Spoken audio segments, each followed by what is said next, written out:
भला ये कुरान में गौर क्यों नहीं करते? अगर ये अल्लाह के सिवा किसी और का कलाम होता तो इसमें वो बहुत सा इख्तिलाफ पाते, और जब इनके पास अमन या खौफ की कोई खबर पहुंचती है तो उसे मशहूर कर देती हैं। हालांकि अगर उसको पैगंबर और अपने जिम्मेदारों के पास पहुंचाते तो तहकीक करने वाले उसकी तहकीक कर लेते, और अगर तुम पर अल्लाह का फजल और उसकी मेहरबानी ना होती तो चंद आदमियों के सिवा तुम सब शैतान के पैरव हो जाते।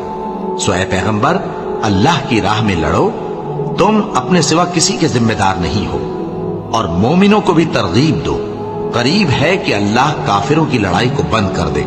और अल्लाह शदीद तरीन जंग करने वाला है और सजा देने के लिहाज से भी बहुत सख्त है। जो शख्स नेक बात की सिफारिश करे तो उसको उसके सवाब में से हिस्सा मिलेगा, और जो बुरी बात की सिफारिश करे उसको उसके अजाब में से हिस्सा मिलेगा, और अल्लाह हर